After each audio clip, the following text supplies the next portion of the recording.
Hey everyone, it's Mace1370. We are here for the E7 YouTube Cup Championship match. This is a best of five with CashBeryMari and Aitherbulge. I am here with Valk and Kana. You guys want to say hi? Hey guys, how's it going? Valk here. So Aitherbulge beat up my last champion Elfmage, so I brought another one to fight him. Nice. Hey guys, Connor here. I'm Team Aitherbulge. I didn't really think too much about picking Aitherbulge. I kind of just thought of a name and picked him. But you know what? It's gotten me here in the finals, so we'll see how this match plays out. CashBeryMari, I'm actually kind of surprised they made it to the final. I think there were actually a lot of really strong names in the Emperor pool, minus I guess my representative, Mr. STG. Anyways, luckily enough though, I do have another representative in Aitherbulge to carry me to the finals, and we already see APOC first pick, followed by DJB and Hua, and I don't know about you guys, but this DJB character feels like he's in every single game. Yeah, I don't know where he came from. I actually don't play against him a whole lot, right? But it feels like over the past 3-4 days, right, as the time of recording, he came out of nowhere and he's just in every single draft and he's always second pick. You know why? It's because of Politis. That here's a menace. Right? People got, aggro players got sick of getting Abyssal Crown stunned, so they just drafted DJB instead. Wait, so the idea is you pick DJB and you just brute force into the Politis? Pretty much. Oh, okay. I haven't really thought about it like that, but I suppose I should. And wow, CashBeryMari pulling out the Chinese RB draft. I like it. And before we move off the topic, just so you know, and I think I've been playing a lot of DJB. Granted, I've been also banning Politis, which is like doesn't really make sense. But like being able to proc Politis S2 and then cleanse with S3 on the DJB is actually max value for aggro players trying to play into it. But as I say that, this looks like a really weird draft from Aitherbulge, guys. I'm not sure about these are both pretty weird drafts, I'll be honest. The Violet last pick is not horrible. You know, because oh, interesting. Doesn't respect the ML haste. Huh. Yeah, I mean, you have two choices here, right? You either respect the better tank or you respect the hard counter plus like a medium level tank, and you really got to take your gambles on these, I feel like. Okay, I Cash. mean, you could... Oh, that's a miss too. Oh, and it's miss. Oh no, it's a disaster. Well, all right. Well, we have 5 you games, can't do much right? now, so you just gotta. Yeah, well, I mean, okay. So like, let's think about this for a second, right? All hope is not yet lost, right? Because I think all hope is lost. It's not lost because it's a BO5. That's the only reason. Yeah. Okay. All right. So, is there a chance here that Aitherbulge isn't able to one-shot this Apocalypse Robbie, and the Apocalypse Robbie is able to stabilize at all? Or... Well, he has no souls, right? But the problem is there's a haste into a green violet, which is a lot of single target damage. He can't really use his skill 3 though, right? So I think the play here is you slam into the DJB, heal a little bit back, and just hope the green violet with no attack buff, right? If he apples, full focus, no attack buff. Oh my god, I miscounted. My bad. Yeah. I guess he can just S3. Okay. Actually, maybe. All right. Maybe this does look a little worse than I thought. And I think APOC was kind of. I mean, you needed the RB to land the hit there, right? Because the whole idea is, with these types of draft, your Arbiter Villager runs symbol, Leica gives plus 15% hit chance, so you have a 35% chance going into a 55, so there's a 20% chance to miss, right? And then usually these Arbiter Villagers, as you can see with the build, is probably like something like 150 speed, as much damage as you can humanly build, right? Yeah. Normally when I see these, the damage is like 150 speed, 5.3k attack, 350 crit damage, right? Reasonably speaking, if it hits the green violet, it's supposed to be able to kill. Yeah. So the fact that he lost the 20 there, I like the draft though. I like the draft. So yeah, it's cool. So speaking on that part, not to harp too long on it, do you think that it would be better for those characters to I don't know, run like a hit chance already, a symbol of unity or something, or do they just they're usually symbols. Oh, okay, yeah. So then there actually is a really good chance to hit the violet thing there, isn't it? Mm-hmm. Yeah, it was a 20% chance to miss. Yeah. Wow. Okay. Well, interestingly enough, like, so we did, I mean, we didn't talk about it too much, but we did see the Conqueror Lilius and the Mediator Cowric, pre-ban first, and I was gonna say, I was kind of surprised that Angel of Light didn't make it through as a ban on either side from game 1, but both players respecting in game 2, especially because, effectively her best counter in the form of Mediator Cowric was already taken out, in game 1, and you don't want, first pick to have it. I mean, the thing is, like, with both of these guys, right? They're both aggro players. So with aggro players, the modern prototypical Angel of Light build is about 230 speed, super high bulk, 130 res, yada yada, right? When you have this as like your modern standard build, like now when you have two aggressive players, what happens if both players just draft really fast and then they start CR pushing? All of these units does their combat before the AOL takes their turn. And a lot of times AOL in an aggro versus aggro matchup, if you have one of these slower ones, is kind of a non-factor.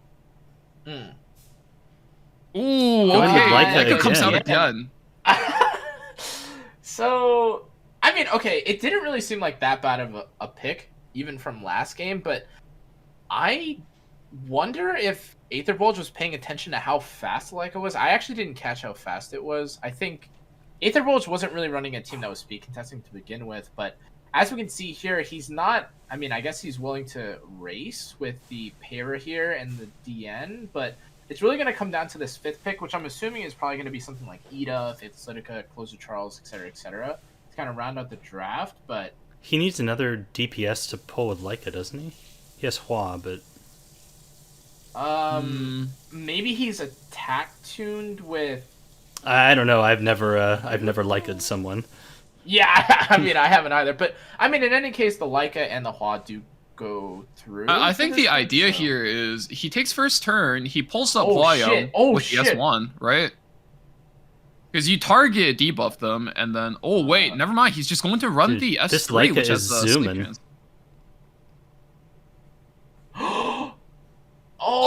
Disaster! It didn't sleep the DN. It popped on everything else. Oh, that's the. It even landed a slow, like, which is the worst part, right? Because normally, yeah, you know it has enough F to tag the DN. You just didn't proc it, right? That's the issue with these heroes with 85% debuff rate.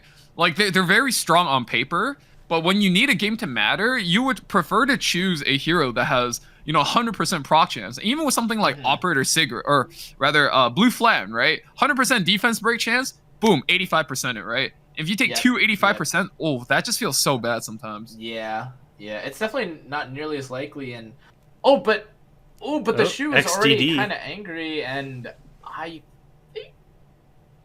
All right, I know the Huayang's already out of the match, and we do have Para here. Who actually didn't get to use her skill 2, so maybe we could see some strips here, but there are 2 green. I think here you just S1 the Para. You try to fish her a chance, like what? 85% chance to just kill her out the gate, she's right? dead. She's just dead. Ooh. Alright, Para down. I think Cash is still in this. Yeah, this game I think Cash is still in. Right, DN needs to press buttons now. Ooh, DN doesn't. I don't know if he's trying to... Well, he's gonna get the dual attack here, right? Hopefully with Shu. Oh, and it is. Oh, the target and the S1. The S1 into S2. So I think he's forced his skill 3 onto either the Alencia or the Shu here. It has to be Alencia. It does land a crit, so he's coming back with this. Ooh. And now there is a strip, but even though what? Oh, and if there's XDD? Oh, no XDD. Oh, but the Arnell. Ooh, the Arnell might not actually be too great here. I don't think Shu can kill from this spot anymore, given Para's barrier. But we've seen how angry she is just from S1s, not even hitting the Shu at times. I think the biggest issue here was that before the Alencia went down, Cash wasn't able to kill DN, right? Which is the biggest issue, because if you're playing Shu, you have to crit, because that's the only way you can proc your XDDs. And now that DN's surely going to be able to put up anti-crit with attack buff, since Alencia's out of the match, and when that happens, well, 50% chance you miss crit, which means 50% less procs. Yeah, and if I recall, yeah, he's all out of gas with the skill 1 and skill 2, but Well, I'm glad they were able to maximize RNG for this match. RNL. Oh, and another RNL. Oh, that kind of feels bad. And okay, well that's game 2. Do you guys think Leica is going to come out game 3? Why not?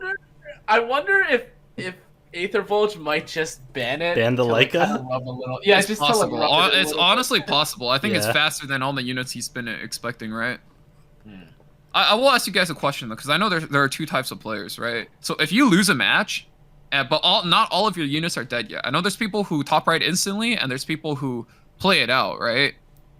So, are you guys the type of people to like top right immediately just to like save yourself the mental trouble of having to sit through that, or do you like just grind through the turns while thinking about like your next draft? Oh, in this tournament format, you mean? Yeah, in a tournament format. Yeah, I think I'm the latter. I'll play turns if I want to think. You know, that time is technically yours. If there's a next match, I think that's legitimate. It's not roping in that case. If it's on the ladder and you know you've lost and you're still playing, that's roping. Okay. I'm glad we're on the same page there. Yeah. So I want to mention something really quickly. So I just fought against Elvmage, who was running this right side draft in response to Apocalypse Robbie. This is the first time I've ever seen. Well, I saw Dam do this earlier too. I think, you know, then they follow up with a couple bruisers like Shu and Alencia in the next spots. It does look pretty disgusting to fight against, because I think, like kind of as we mentioned earlier about DJB, his kind of his, I guess, blocking out of Politis and aggro drafts really enables like what kind of units you want to pick. And as he, oh my god, who is that? And then you fire Aravinta on wow, third. Aitherbulge has discovered a never before seen hero. And Alencia coming out too. I'm not gonna lie, I've seen Big Smoke play that one, and I think in the right matchup it's really scary. So I think there's 2 possibilities, right? One, that unit is insanely fast and he's just playing mind games with Cash, or 2, he's like, you know, maybe he's on immunity, maybe he's like, I'll just take the 50-50 because I'm already ahead, right? And just run a very unconventional speed contester. Yeah, and I mean, I think we all know that Aitherbulge definitely has moments where he brings out interesting units. So I'm kind of curious what he's gonna, what exactly his plan is for here. It gives an attack buff, if I recall, right, or an unbuffable in a CR push, something along those lines. I'm not super familiar with it, but Commander Pavel last. Oh, it's there's no way it was Pavel because his units don't crit, right? Yeah. Yeah, so I wasn't really sure how that was going to pan out, but he does have LQC, though I'm not really sure how the ML Kawazu is going to be dealt with in this case, because I think it kills both of his bruisers in one hit, right? Aitherbulge's bruisers. Probably, right? if it has vigor. Did that say ignition? Reasonably speaking, I think that's Roy Mustang's artifact on the Araminta. I'm not super. It's like DJB. I mean, to be fair, right? Reasonably speaking, I think DJB normally runs about 180 FRES for legend players to speed contest with. So I'm not too surprised. That's how that turned out. Oh, wait a minute. I don't. Well, so I think in this case now, right? It feels like there's a very low chance that either like one of these bruisers is getting taken out, right? Whether it be the Araminta or the Senya, one of them is going out. But the one scary thing, if you decide to take out the Araminta, is that you don't have any cleanse for the Senya. But and do you kill the Senya? I mean, I guess you probably do. You probably have to go for it, honestly. Yeah, I think the Senya presents a more long-term threat. Oh wow, he's going for the FCC instead. That's pretty interesting because on the same token, right? He doesn't have cleanse for Senya, nor does he have cleanse for the Araminta stun. All right, here's the S3 skill that we're all familiar with. Yep. I didn't even know that was her skill 3. You know, I'm very unfamiliar with that skill. I was under the assumption it has some stuns. That did exactly what I expected it to do. Well, Oh yeah, and a lot of people are running Hua Young's artifact Gator, right, with the burns on skill 1, but now the Quazu's kind of lost steam because there's no S3, and every unit on this team is now immune. So I guess it's kind of a question of the tuning of the speed, because now Alencia is about to, or rather, the Seng is about to use skill 3 and provoke the entire team. So right. Oh, and a burn. Wait, it burns and detonates in the same turn? Oh my! I really have not. Okay, maybe I should read this character skin, these characters' skills now. Yeah, this is about to become a Senya solo, though. Yeah. I think the hero I moment you am don't familiar kill with. the Senya, or you don't put her under long-term crowd Oh, control, boy. that'll just kind of happen. Oh, it's not on Gab EE, but it is on Heal. So, it's unfortunate because you basically are now relying specifically on the ML Quazu to kill, because there's no like this Apocalypse Ravi is completely out of commission, right? There's just a 0% chance, I think. There's a 15% chance she comes back. True. My bad. How can I forget that one? But surely with Araminta stuns, right? Surely Oh my god! Shit! Wait, that's actually a lot. Ooh, that's 3 burns. Yeah, and AB is out of cleanse. So it still doesn't look good for Cash, but those 3 burns are actually going to be able to do a number once. Oh, look at that! Oh my god. So this is a problem, right? So now AB doesn't have to use any skills, and I think Cash gets crowd control the rest of the game. Yeah. Ooh, wow, and the fire Araminta, guys. Oh my god. I mean, yeah, and this is the heal EE, right? That we were talking about.